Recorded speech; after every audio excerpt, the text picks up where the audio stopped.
February 1938, Toronto, Canada. Elizabeth MacGill, known as Elsie, sat at her drafting table in the Canadian Car and Foundry office, studying blueprints for the Hawker Hurricane fighter aircraft. The Hurricane was Britain's newest fighter, a modern monoplane designed to replace the obsolete biplanes that had equipped the Royal Air Force throughout the 1930s. Britain needed Hurricanes desperately, and needed them in quantities that British factories alone could not produce.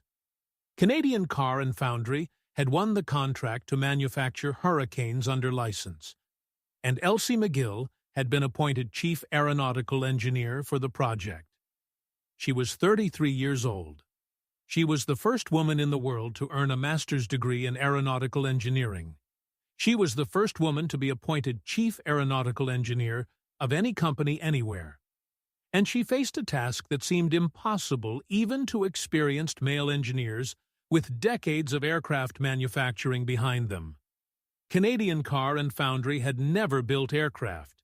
The company manufactured railway cars and had only rudimentary metal fabrication capabilities suitable for aircraft construction.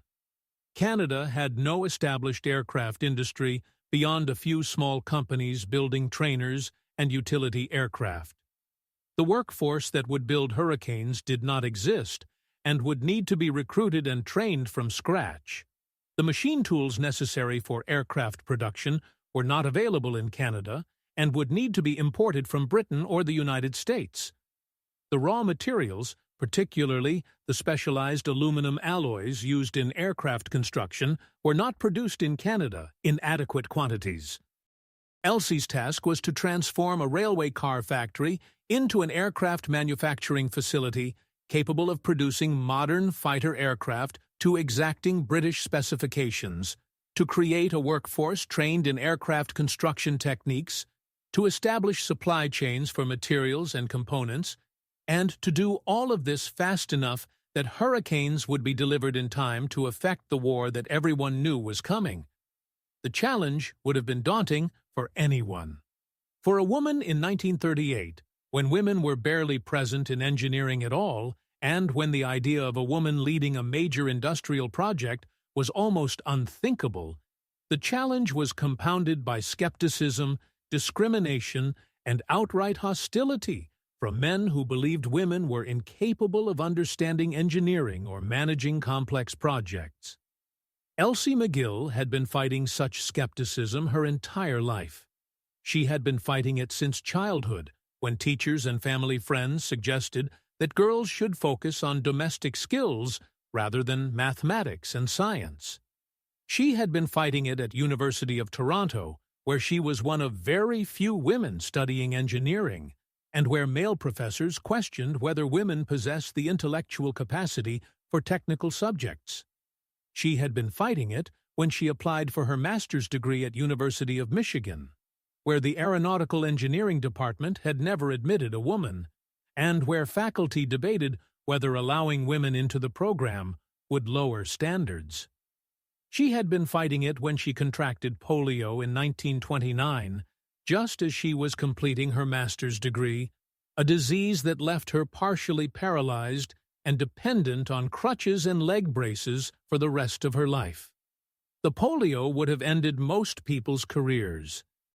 Elsie's response was to complete her thesis while recovering from the disease, to earn her master's degree despite being unable to walk without assistance, and to seek employment in an industry that was difficult enough for able-bodied men to enter, and that had never employed a woman engineer at any level. She worked as a consultant for several years, designing aircraft components and advising companies on aeronautical problems. Her work was excellent, but her opportunities were limited by employers' unwillingness to hire a woman, particularly a woman with physical disabilities, for permanent positions. When Canadian Car and Foundry decided to pursue the Hurricane contract, they needed someone with aeronautical engineering expertise. Elsie MacGill was the most qualified aeronautical engineer in Canada.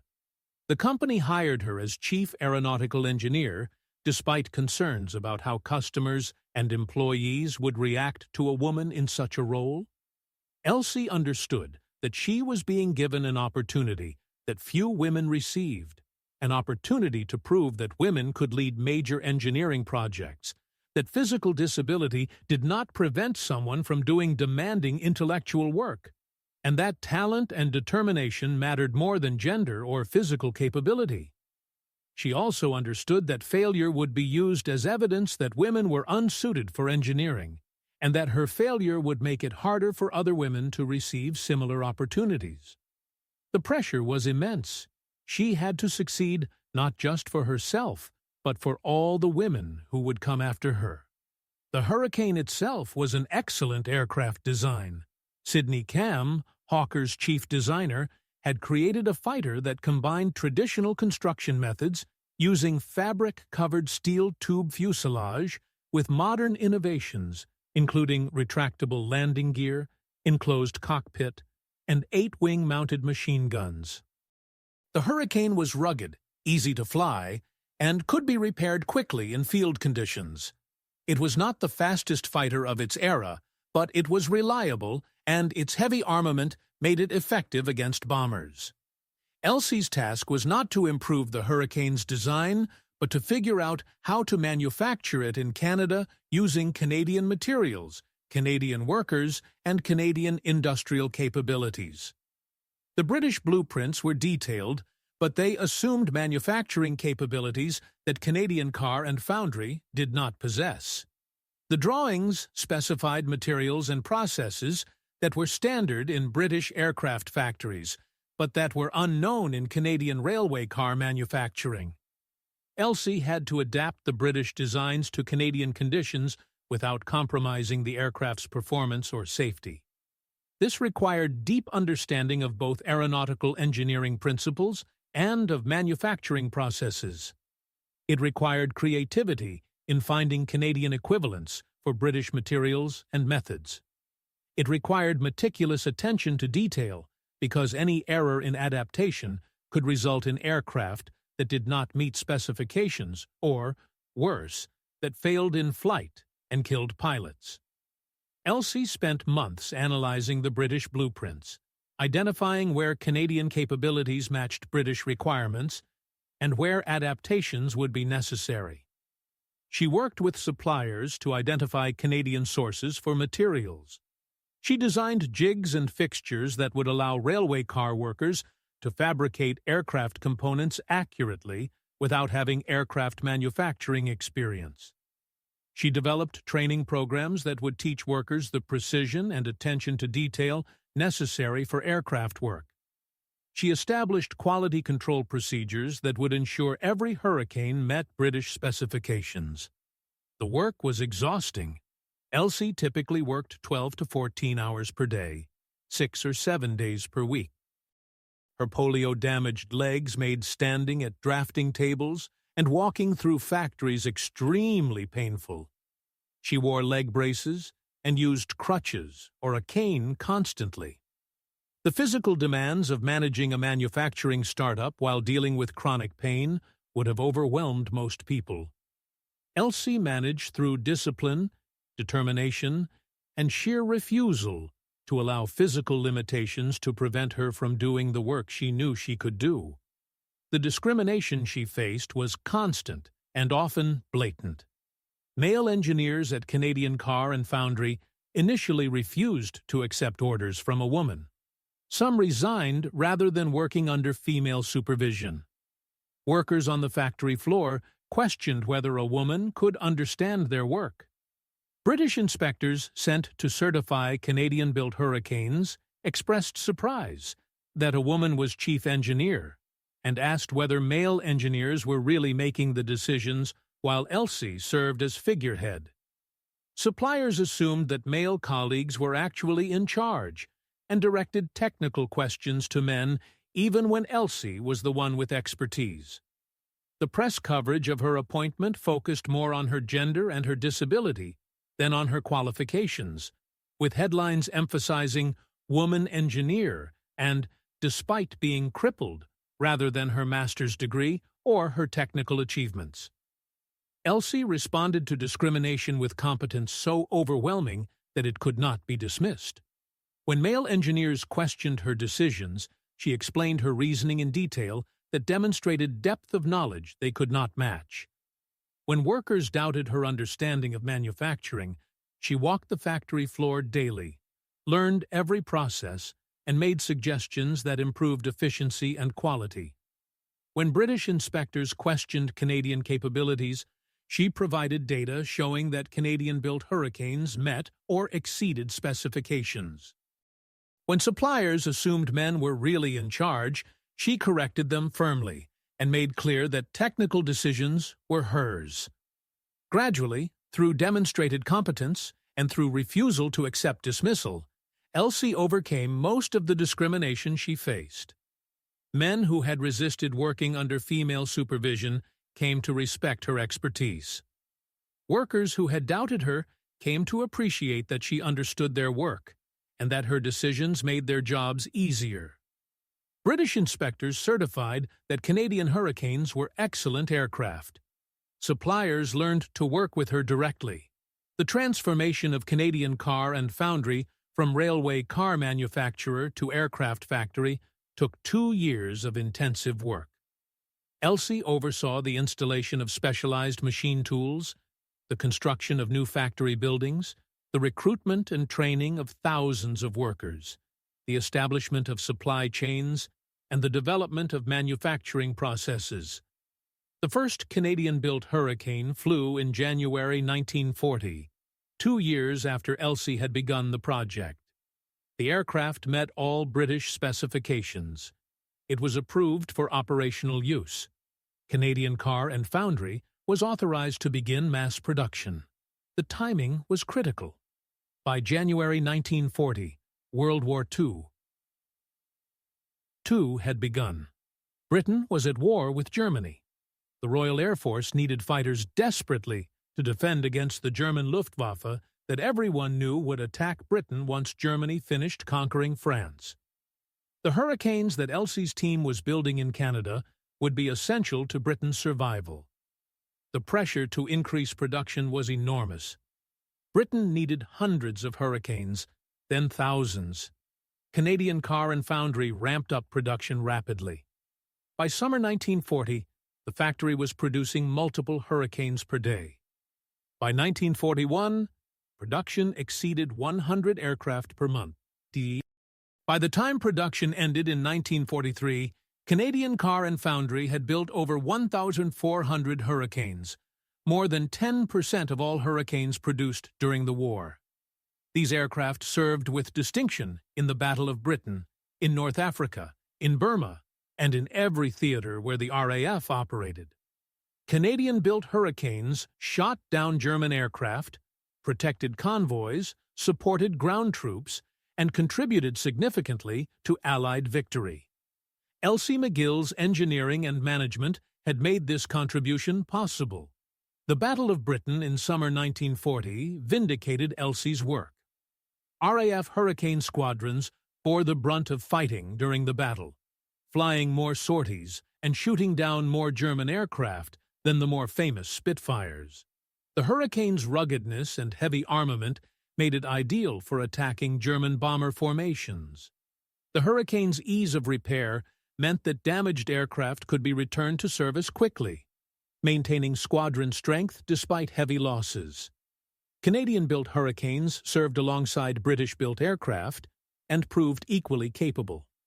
RAF pilots reported no difference in performance or reliability between British and Canadian Hurricanes, testimony to the quality of Elsie's adaptation of British designs to Canadian manufacturing. The recognition Elsie received for her work was mixed and reflected the era's ambivalence about women in engineering. She was featured in magazine articles celebrating women's contributions to war production. She received awards from engineering societies acknowledging her technical achievements. She was consulted by other companies seeking to establish aircraft production. But she was also patronized, with coverage emphasizing her gender and disability more than her expertise, with photographers insisting on shots that showed her at her desk, or with a hurricane rather than shots that showed her actually working, with interviewers asking about how she managed household duties and marriage rather than about engineering challenges. Elsie was married to E.J. Soulsby, a fellow engineer who supported her career and who understood that her work was as important as his. Their marriage was partnership based on mutual respect and shared interests. Elsie managed household responsibilities and professional responsibilities through careful organization and through hiring help when necessary. But the fact that she had to address such questions constantly, while male engineers never faced similar questions, illustrated the different standards applied to women. The technical challenges Elsie solved during hurricane production were numerous and significant. The British blueprints specified materials and components that were not available in Canada. Elsie had to identify Canadian equivalents that would provide the same performance. She worked with metallurgists to ensure that Canadian aluminum alloys matched British specifications. She tested alternative materials to verify that they would perform adequately under the stresses of flight and combat. She redesigned components when Canadian manufacturing capabilities could not replicate British processes exactly. One major challenge involved the Hurricane's fabric-covered rear fuselage. British practice used Irish linen fabric treated with cellulose dope. Canadian linen did not have the same properties. Elsie tested various Canadian fabrics and eventually specified a Canadian cotton fabric that, when properly treated, provided equivalent strength and weather resistance. She developed modified doping procedures to ensure that the fabric would not deteriorate in Canadian climate conditions that were more extreme than British conditions. Another challenge involved machine tools. British aircraft factories used specialized tools that were not available in Canada. Elsie worked with Canadian machine tool manufacturers to develop equipment that could perform the same operations, using different mechanisms. She designed custom jigs and fixtures that allowed standard machine tools to produce aircraft components to the required precision. She established quality control procedures that ensured components met specifications even when produced using different methods than British practice. The workforce challenges were equally significant. Canadian Car and Foundry employed thousands of workers for hurricane production. Most had no aircraft manufacturing experience. Many were women recruited to replace men who had enlisted in the military. Elsie developed training programs that taught workers the skills they needed. She created visual aids and step-by-step instructions that made complex procedures understandable to people without technical backgrounds. She established mentoring systems where experienced workers trained new employees. She walked the factory floor constantly, observing work, answering questions, solving problems, and demonstrating that she understood every aspect of production. The inclusion of women workers at Canadian Car and Foundry was significant and reflected broader social changes occurring during the war. Women were doing jobs that had been reserved exclusively for men, including skilled manufacturing work that required precision and attention to detail. Elsie, as the chief engineer and as a woman, was symbol and advocate for women workers. She insisted that women receive equal training as men. She argued that women could perform any job that did not require physical strength beyond their capabilities. She demonstrated through her own example that women could excel in technical fields if given opportunity and training. The women who worked building hurricanes under Elsie's direction contributed significantly to production. They operated machine tools, assembled components, installed systems, conducted inspections, and performed every task necessary for aircraft manufacturing. Their work was essential to meeting production targets and to maintaining quality standards. The success of women workers at Canadian Car and Foundry provided evidence that women were capable of industrial work at highest levels and that barriers excluding women from such work were based on prejudice rather than on any real limitation of capability. The engineering innovations Elsie introduced during hurricane production extended beyond adaptation of British designs to Canadian manufacturing. She developed improvements that enhanced the Hurricane's performance and reliability. She designed modifications to the cooling system that improved engine reliability in Canadian winter conditions. She developed improved electrical systems that reduced maintenance requirements. She designed modifications to the cockpit that improved pilot comfort and reduced fatigue during long flights. Some of these innovations were incorporated into British Hurricane production, recognition that Elsie's engineering was advancing the aircraft's design rather than merely replicating British work. The management challenges Elsie faced were as complex as the technical challenges. She supervised hundreds of engineers, thousands of workers, and coordinated with suppliers across North America and with British officials who had ultimate authority over Hurricane production. She managed budgets, schedules, quality standards, and the constant pressure to increase production while maintaining safety and performance standards. Her management style emphasized clear communication, high standards, respect for workers' contributions, and willingness to explain decisions and to listen to suggestions from anyone regardless of position. This style was effective in creating workplace culture where people took pride in their work and were motivated to maintain high standards. The post-war period brought both recognition and disappointment for Elsie. Hurricane production ended in 1943 as the aircraft was replaced by more advanced fighters. Canadian Car and Foundry transitioned to other work and eventually left aircraft manufacturing entirely. Elsie's position as Chief Aeronautical Engineer ended when the Hurricane program concluded. She sought other opportunities in aircraft engineering, but found that post-war aviation industry was contracting and that the temporary acceptance of women in engineering roles during the war was being reversed as men returned from military service and reclaimed positions they had held before the war. Elsie worked as consulting engineer after the war, advising companies on technical problems and serving on government committees addressing engineering standards and practices. She became an advocate for women in engineering, speaking at universities and professional organizations about the barriers women faced and about the need to remove those barriers. She wrote articles arguing that engineering and technical fields were losing talent by excluding women, and that societies that failed to utilize women's capabilities fully were handicapping themselves in competition with societies that did. She served on the Royal Commission on the Status of Women in Canada in the late 1960s, helping to document discrimination against women and to recommend policies for achieving equality.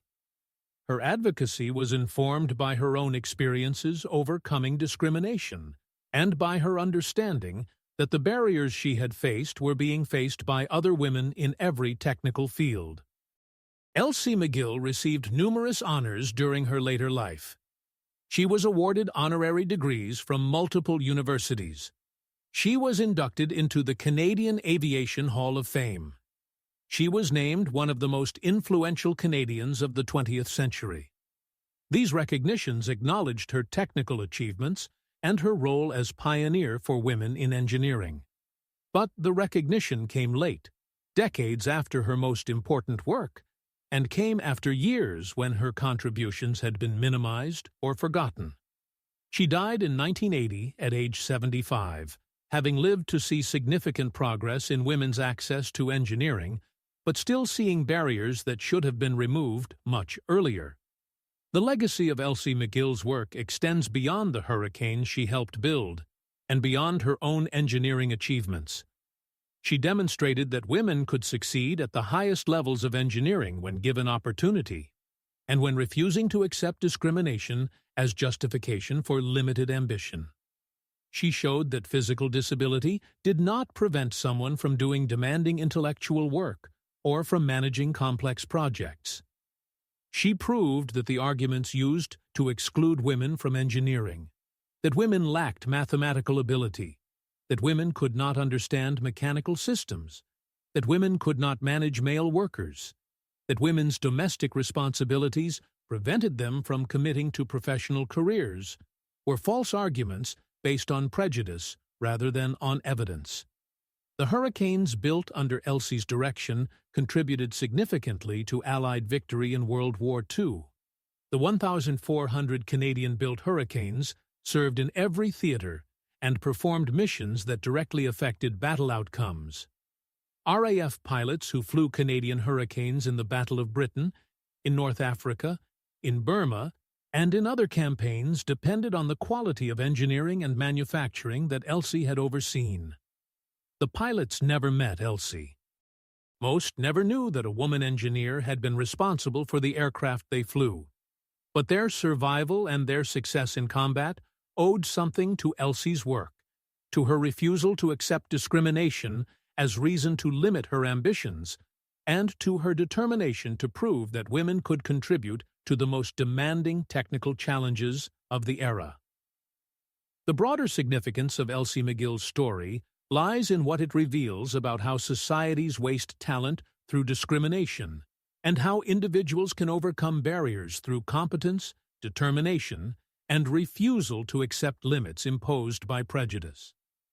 Elsie had every obstacle. She was a woman in a field that excluded women. She was physically disabled in an era when disabilities were seen as disqualifying people from professional work. She worked in an industry, aircraft manufacturing, that had never employed women engineers and that was dominated by military culture particularly resistant to women's participation. She faced constant skepticism, dismissal, and hostility from men who believed she did not belong and who expected her to fail. She succeeded anyway. She succeeded so completely that her work could not be dismissed. She succeeded in ways that opened doors for other women, that demonstrated what was possible when talent was given opportunity, and that changed how people thought about women's capabilities. The engineering profession has been slow to recognize Elsie MacGill's contributions in ways proportional to their significance. Her name does not appear in most engineering textbooks. Her work is mentioned briefly, if at all, in histories of aircraft development. The Hurricane is remembered primarily as Sidney Cam's design, without acknowledgement of Elsie's role in making mass production possible. This obscurity reflects broader patterns of how women's contributions to science and engineering have been minimized or erased from historical record. Women who made significant contributions are often absent from standard histories. Their work is attributed to male colleagues or supervisors.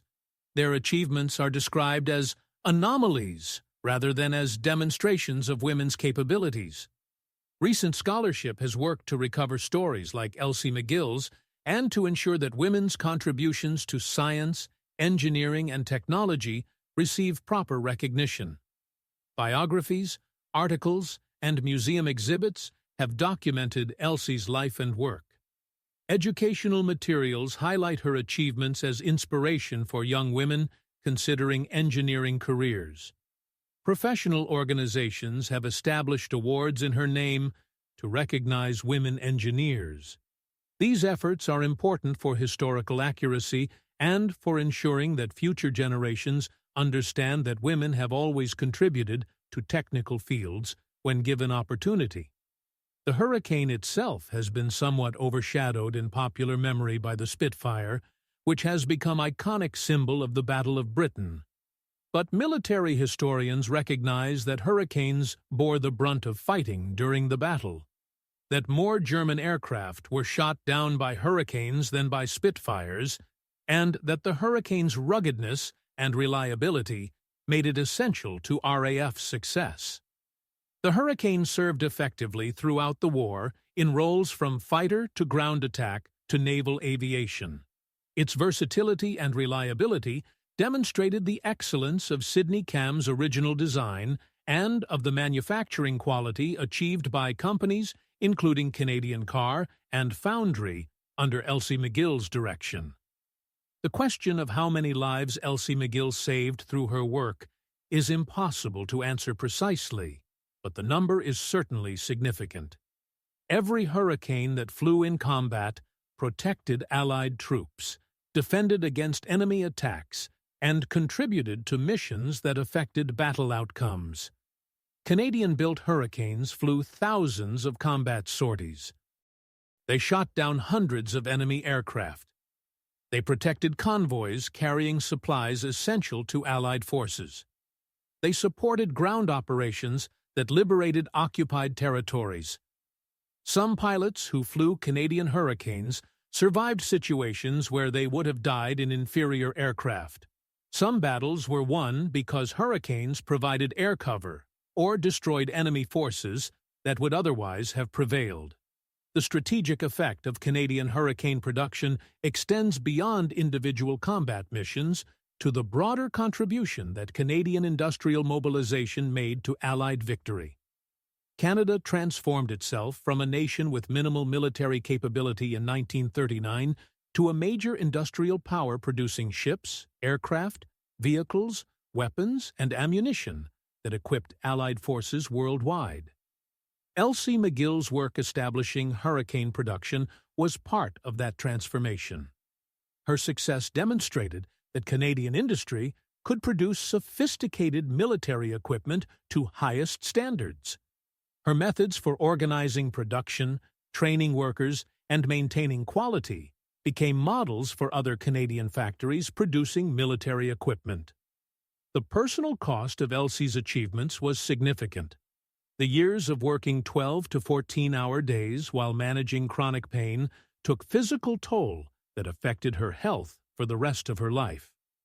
The constant discrimination and skepticism took psychological toll that required enormous resilience to overcome. The pressure of knowing that her failure would be used as evidence against all women engineers created stress that few male engineers ever experienced. The necessity of constantly proving herself, of having her work scrutinized more critically than male colleagues' work, of facing questions about her capabilities that were never asked of men, was exhausting in ways that went beyond the technical and managerial challenges of the work itself. Elsie rarely complained publicly about the discrimination she faced. She focused on doing excellent work and letting results speak for themselves. But in private writings and in conversations with close friends, she acknowledged the frustration of constantly fighting battles that male engineers never had to fight, of having to prove herself repeatedly when one demonstration of competence should have been sufficient, of watching less qualified men receive opportunities that were denied to her because of gender, and of knowing that her contributions would likely be minimized or forgotten while male engineers' contributions would be celebrated. The relationship between Elsie MacGill and Sidney Cam, the Hurricane's designer, illustrates the dynamics of recognition and credit in engineering. Cam designed the Hurricane and deserves credit for creating an excellent aircraft. But Cam's design would have had much less impact if it could only be built in British factories at limited production rates. Elsie MacGill's engineering made it possible to build Hurricanes in Canada, increasing total production significantly and ensuring that adequate numbers were available when needed most. Cam and Elsie never met. Cam was aware that Hurricanes were being built in Canada, but probably never knew that a woman engineer was responsible for Canadian production. Histories of the Hurricane focus on Cam's design work while mentioning Canadian production only briefly, if at all, without discussing how Canadian production was organized or who made it possible.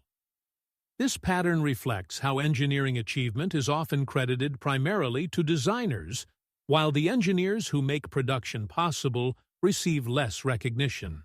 It also reflects how male engineers receive credit while women engineers' contributions are overlooked.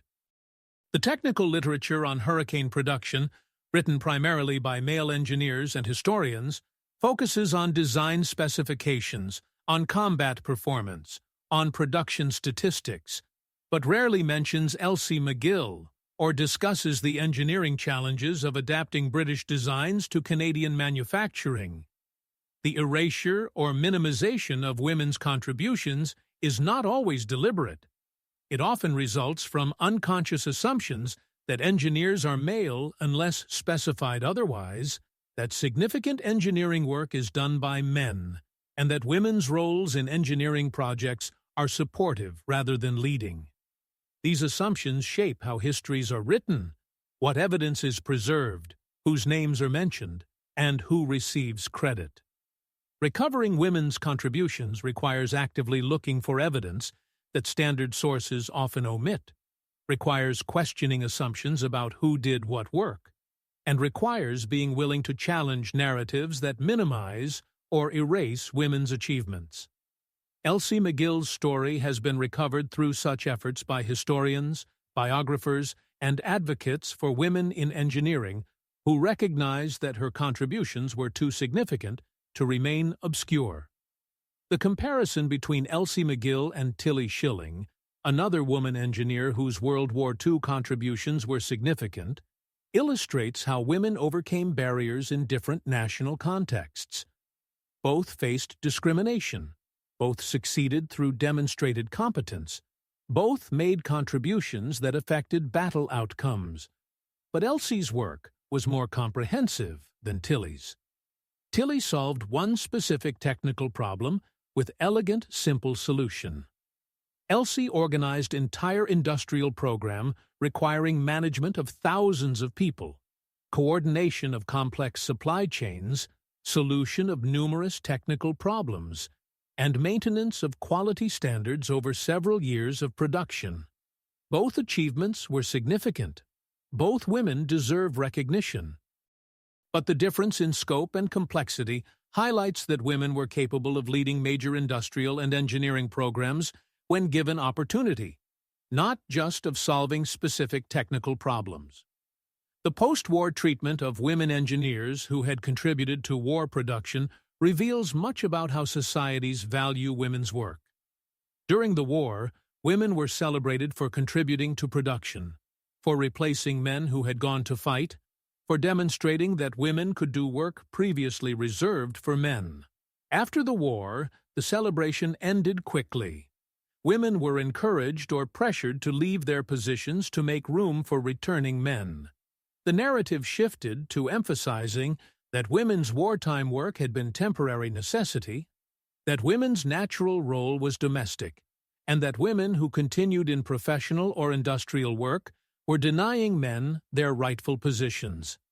Elsie MacGill, unlike many women engineers who lost positions after the war, was able to continue working through consulting and through involvement in professional organizations. But her opportunities were limited compared to male engineers with equivalent achievements. She never received offers to lead major engineering projects after the war. She was not recruited for high-level corporate or government positions. She was respected within engineering profession, but was not given authority or resources proportional to her demonstrated capabilities. This represented significant waste of talent and experience at a time when Canada was rebuilding its peacetime economy, and could have benefited from Elsie's management and technical skills. The Royal Commission on the Status of Women, which Elsie served on in the late 1960s, documented continuing discrimination against women in employment, education, and social policy. The Commission's report, issued in 1970, made numerous recommendations for achieving equality, including equal pay for equal work, elimination of discriminatory employment practices, improved child care to enable women's workforce participation, and educational reforms to encourage girls to pursue science and technical fields. Many of the Commission's recommendations were eventually implemented, contributing to significant improvement in women's opportunities over subsequent decades. Elsie's contribution to the Commission was informed by her own experiences and by her understanding that the barriers she had faced continued to limit other women's opportunities. Her advocacy helped shape Canadian policy in ways that made engineering and technical fields more accessible to women in subsequent generations. The number of women in engineering has increased significantly since Elsie's time. In Canada in 2020, approximately 20% of engineering students were women, compared to essentially zero when Elsie studied engineering in the 1920s. The improvement is real and significant, But 20% representation, when women are 50% of the population, indicates that substantial barriers remain. Women continue to face discrimination in engineering, education, and employment. They are still asked whether they are really engineers or whether they do support work. They still face skepticism about their technical capabilities. They still see male colleagues with equivalent or lesser qualifications receiving opportunities that they are denied. The progress since Elsie's time has been real, but incomplete. The continuing barriers indicate that Elsie's advocacy and her example remain relevant. The educational materials and outreach programs that use Elsie MacGill's story to inspire young women to consider engineering careers serve valuable purpose. Young women who might not otherwise think of engineering as possibility see that other women have succeeded in the field. They learn that the barriers are not insurmountable. They understand that they belong in engineering if they have interest and aptitude regardless of gender. These effects are cumulative and help gradually to change culture of engineering to be more inclusive and to benefit from full range of human talent rather than excluding half the population based on gender. The technical work that Elsie MacGill did during her career, beyond the Hurricane program, included contributions to aircraft design, to engineering standards, to safety regulations, and to professional practices. She consulted on numerous projects requiring aeronautical engineering expertise. She served on committees establishing standards for aircraft certification and for engineering education. She wrote articles and papers on technical subjects that contributed to engineering knowledge. This broader body of work, while less famous than the Hurricane program, represented significant contribution to Canadian engineering and to aviation development. The consulting work allowed her to remain active in engineering despite limited opportunities for permanent positions. The committee work allowed her to influence engineering practice and policy. The writing allowed her to share knowledge and to advocate for improvements in how engineering was practiced and taught. The Hurricane's service record validated Elsie's engineering and management work. The aircraft served effectively in combat for years. It proved reliable, maintainable, and capable of absorbing damage and returning pilots safely. RAF pilots praised the Hurricane's handling characteristics, its stability as gun platform, its ruggedness in field conditions. These qualities reflected Sydney Cam's original design, but also reflected the quality of manufacturing that Elsie's team achieved.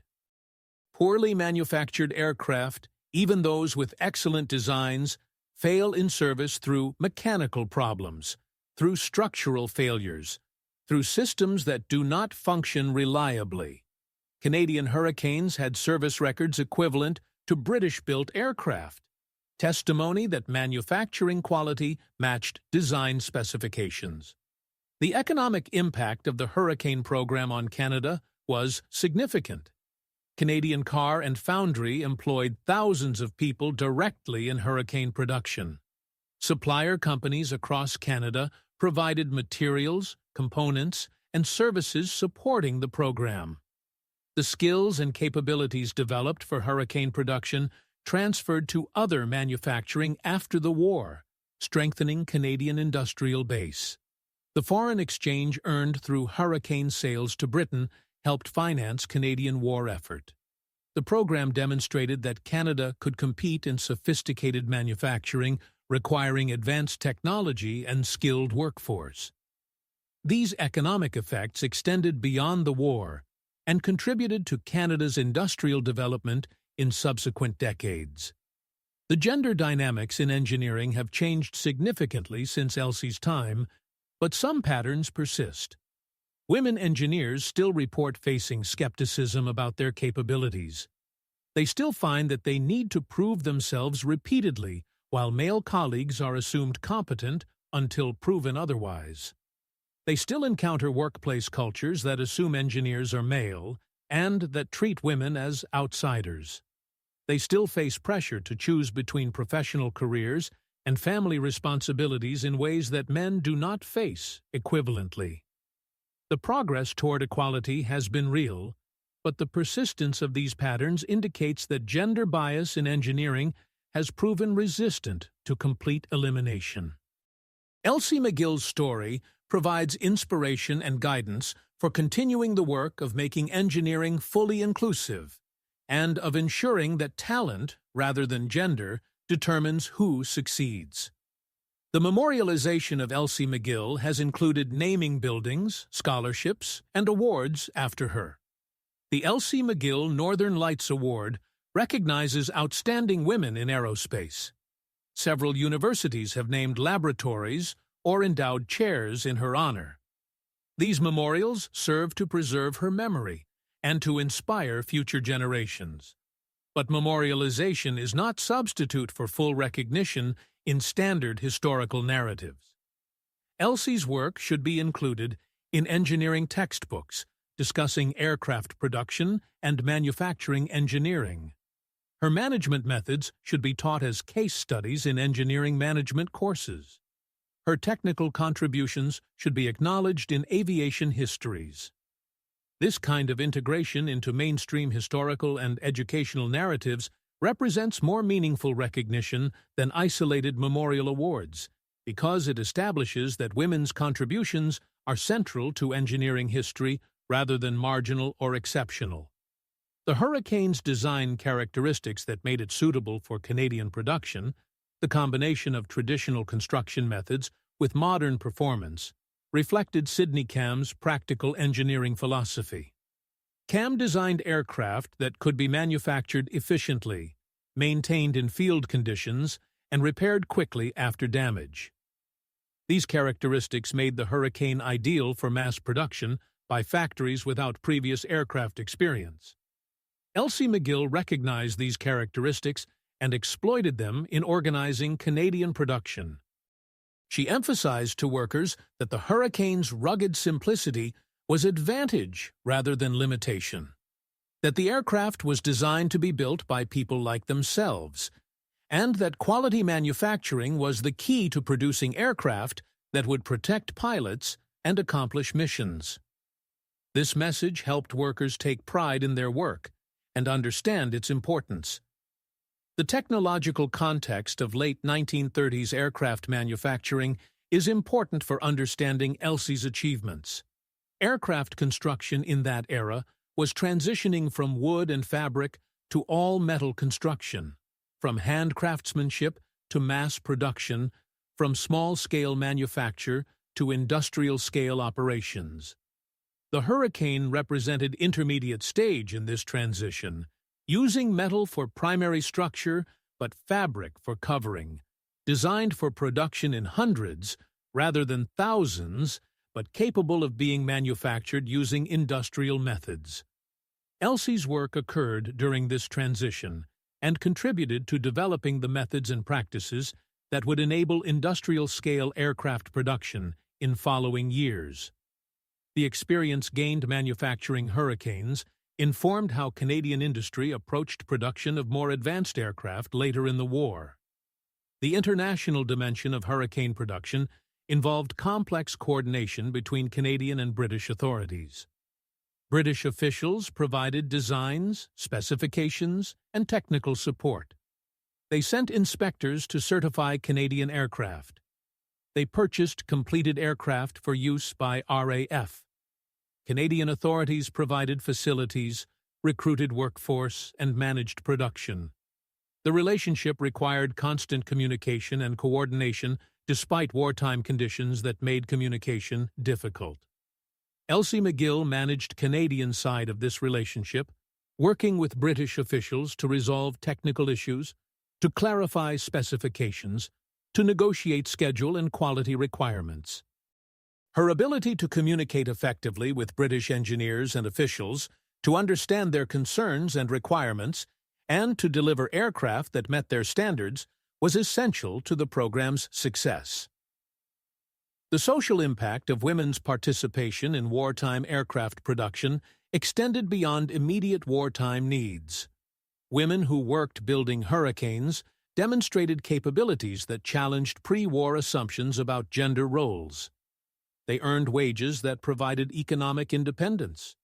They gained skills and confidence that enabled them to pursue opportunities after the war that would not have been available otherwise. Some continued in industrial work. Some pursued education that wartime earnings made possible. Some became advocates for women's rights, having experienced both the opportunities and the discrimination that women faced in workforce. The example of women succeeding in industrial work during the war contributed to gradual social changes that expanded women's opportunities in subsequent decades. Elsie MacGill's leadership was essential to enabling women workers' participation and success. She ensured they received adequate training. She defended them against discrimination. She demonstrated through her own example that women could excel in technical work. The comparison between Hurricane and Spitfire production illustrates different engineering philosophies and different manufacturing challenges. The Spitfire was more advanced aerodynamically and offered better performance. But the Spitfire was more difficult to manufacture, requiring more skilled labor and more specialized tooling. Spitfire production could not be expanded as rapidly as Hurricane production, because manufacturing challenges limited how quickly new factories could begin production. The Hurricane's simpler construction enabled rapid expansion of production, including Canadian manufacturing. The strategic result was that Hurricanes were available in larger numbers during critical periods, including the Battle of Britain. The engineering trade-off between performance and manufacturability had real consequences for battle outcomes. Elsie MacGill's post-war advocacy for women in engineering included speeches at universities encouraging young women to study engineering, articles in professional journals arguing for elimination of barriers to women's participation, and service on committees addressing discrimination in professional practice. Her advocacy was informed by personal experience and by understanding that individual success was insufficient, that systemic barriers needed to be addressed through policy changes and cultural shifts. She argued that engineering profession was harming itself by excluding women, that talent was being wasted, that societies competed less effectively when they failed to utilize women's capabilities fully. These arguments remain relevant today as engineering continues working to achieve full gender diversity. The technical documentation that Elsie MacGill created during Hurricane production, the manufacturing specifications, the quality control procedures, the training materials, represented significant intellectual contribution beyond the physical aircraft produced. This documentation enabled efficient manufacturing, ensured consistent quality, and preserved knowledge that could be applied to future programs. Some of this documentation was adopted by other Canadian manufacturers producing military equipment. Some influenced post-war Canadian industrial practice. The knowledge captured in Elsie's documentation was a valuable asset that extended beyond immediate Hurricane program, and that contributed to Canadian industrial capability over longer term. The physical demands of Elsie's work, given her disability, were extraordinary.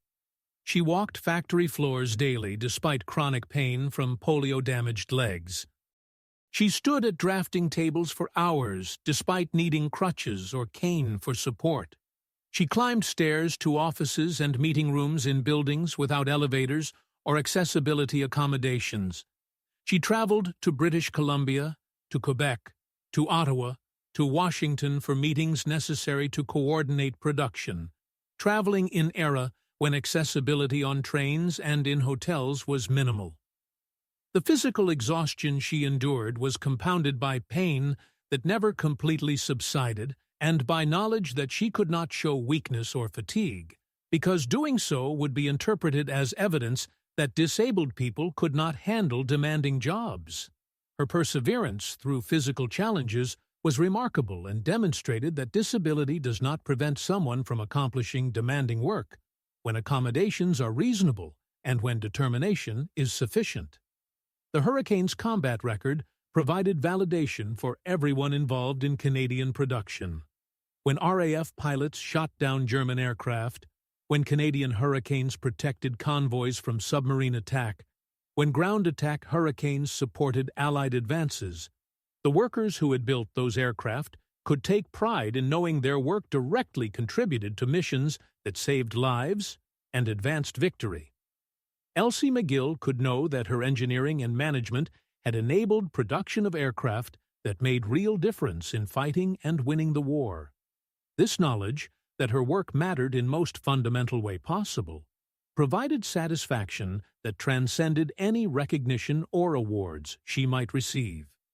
The gendered language used to describe Elsie's achievements, Queen of the Hurricanes, articles emphasizing that she was pretty, or discussing her domestic life, reflected cultural discomfort with women succeeding in masculine-coded fields.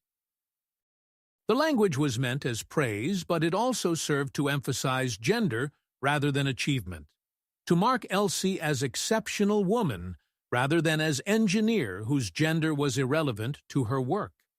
Male engineers were never described as king of any aircraft, or as handsome or in terms of their domestic arrangements. The differential treatment in language reflected differential treatment in opportunities, in pay, in recognition. Being aware of this pattern helps understand the discrimination that women engineers faced and continue to face. Elsie MacGill's story deserves to be widely known not just as inspiration, but as accurate history. She was one of the most important engineers in Canadian history. She led major industrial program that contributed significantly to Allied victory in World War II. She overcame extraordinary barriers through competence, determination, and refusal to accept limits imposed by gender or disability. She advocated for other women and helped create opportunities for future generations. Her achievements were real, they mattered, and they demonstrate what becomes possible when talent is given opportunity, regardless of gender or physical capability.